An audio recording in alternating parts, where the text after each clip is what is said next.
Assalamualaikum warahmatullahi wabarakatuh. Halo teman-teman semuanya, perkenalkan saya Rizky Amanda dengan NIM 12380214 tahun lalu. Dan pada video kali ini saya akan presentasikan tugas saya, yaitu proposal penelitian guna memenuhi tugas dari metodologi penelitian. Nah, pada presentasi kali ini saya akan membahas tentang pengaruh dari tingkat kemasakan dan juga konsentrasi air kelapa terhadap viabilitas dan ekonomi dari benih sisa. Nah, kenapa saya mengambil topik ini? Jadi seperti yang kita ketahui bersama, bahwasanya benih sisa itu mempunyai banyak manfaat, baik dari daunnya, dari buahnya, ataupun dari bijinya. Nah, namun menurut data BPS 4 tahun terakhir itu terjadi fluktuasi antara produksi dan buah sisa. Nah, itu menunjukkan bahwasanya tingginya permintaan pasar namun minimnya terhadap produksinya. Nah, makanya ini disebabkan oleh beberapa faktor. Yang pertama itu mulai dari penggunaan budayanya dan juga dari benih sisa itu sendiri. Nah, benih sisa itu sendiri itu mempunyai kulit yang keras dan juga sifatnya impermeable dan juga sulit untuk masuknya air, sehingga proses percambahan itu terasa lebih lama. Nah, benih ini juga itu mengalami namanya gangguan fisik dan juga fisiologis. Nah, selain itu kemudian itu ada beberapa faktor yang mempengaruhinya. Misalnya itu ada tingkat kematangan buah. Nah, tingkat kematangan buah itu berasal dari bijinya nanti. Nah, ada beberapa penelitian menunjukkan bahwasanya kematangan buah itu menunjukkan peninggian terhadap viabilitas dan bibit benih karena benih tersebut sudah mempunyai cadangan makanan dan embrio yang sudah baik. Nah, saat itu juga itu ada yang namanya konsentrasi air kelapa. Air kelapa itu juga berperan sebagai zat pemakan tumbuh di mana yang mempunyai auksin, sitokinin, dan juga butyrate, di mana itu berfungsi terhadap kecambahan dan pemanjangan sel dan juga pembelahan. Nah, namun itu belum ada yang mengkombinasikan antara pengaruh dari tingkat kematangan buah dan ekstrak air kelapa dan juga air kelapa terhadap benih sisa. Makanya penelitian ini akan saya lakukan. Nah, tujuan dari penelitian ini adalah untuk mengetahui apakah ada pengaruh dari tingkat kematangan buah terhadap biji-biji sisa dan juga untuk mengetahui apakah ada pengaruh dari konsentrasi air kelapa terhadap benih sisa dan juga untuk mengetahui apakah ada interaksi antara konsentrasi air kelapa dan juga tingkat kematangan buah terhadap benih sisa. Nah, manfaatnya diharapkan dapat mendukung teknik pemberian yang lebih efisien. Nah, di mana nanti hipotesisnya itu ada tiga, di mana tingkat kematangan buah itu berpengaruh nyata terhadap viabilitas dan juga benih sisa.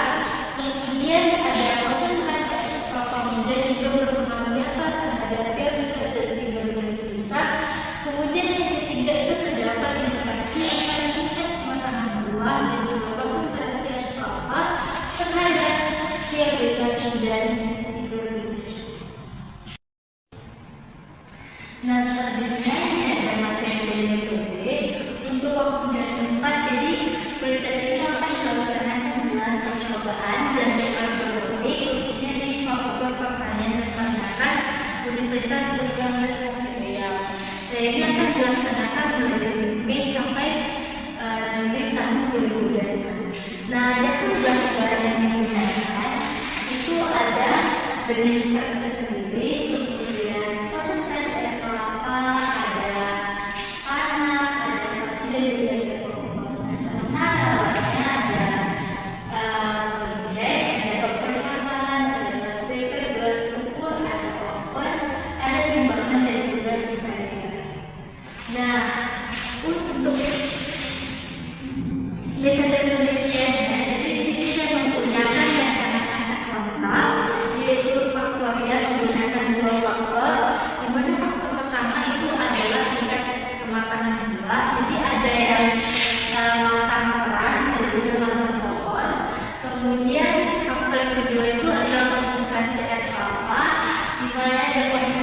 konsentrasi 0%, 25%, 50%, dan 70%. Nah, ini akan dikombinasikan sehingga didapatkan 8 kombinasi. Ini juga akan diulang sebanyak 4 kali sehingga didapatkan 32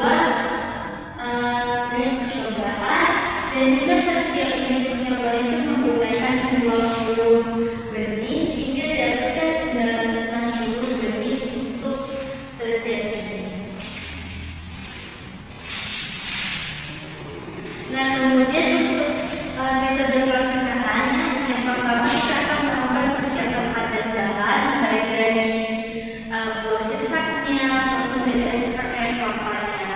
Nah, kemudian kita akan melakukan penelitian tanah, di mana itu akan dari kompos, dari pasir atau dari tanahnya itu akan diayak dan juga itu akan dihomogenkan kemudian dimasukkan dalam pembidai. Nah, kemudian kita akan persiapkan benih. Jadi benihnya itu diambil dari 2 tingkat kematangan buah, yaitu dari makam pohon sama makam orang, dan itu dibersihkan dari bijinya. Nah, kemudian itu akan diaminkan ataupun diolah. Kemudian persiapan larutan akan menggunakan 14 air kelapa tadi dengan konsentrasi 0, 20, 30, dan juga 50%. Nah, selanjutnya itu akan dilakukan perendaman benih. Perendaman benih menggunakan gas juga, jadi perendaman benih kita lakukan sebanyak 2 jam.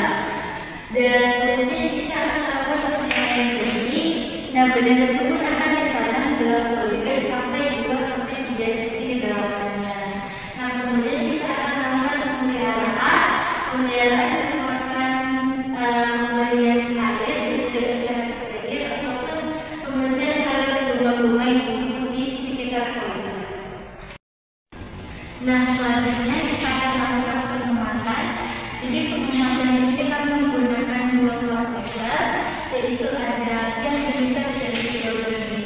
Nah, video bersih ini yang pertama itu ada dari kecamatan, dengan fokus banyaknya banyaknya benih yang hidup dibagi dengan banyaknya benih kecamatan yang ada di 100%. Kemudian ada variasi tumbuh maksimum.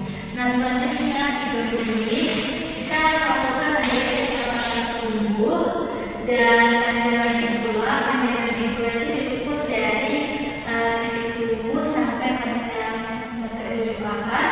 Kemudian panjang kedua yang diukur dari titik tumbuh sampai ujung tunas. Kemudian dilakukan penimbangan bobot basah dan sampah, dan juga kita akan melakukan penimbangan bobot kering sampah. Dan bobot kering sampah itu setelah dioper ataupun dikeringkan. Nah, selanjutnya kita akan melakukan analisis data. Jadi analisis data ini pertama tujuannya adalah untuk mengetahui apakah ada pengaruh dari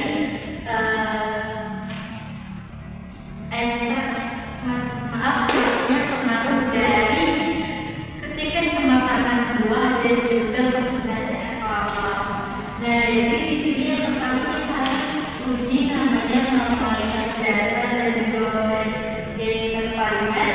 Nah, apabila data kita menunjukkan yang normal memenuhi syarat data sebelumnya, maka dilakukan analisis ataupun 2 arah, di mana kita menggunakan taraf 5% untuk mengetahui pengaruh dari faktor kematangan buah, pengaruh dari faktor konsentrasi kelapa, dan juga apakah ada interaksi antara tingkat kematangan buah dan juga konsentrasi air kelapa.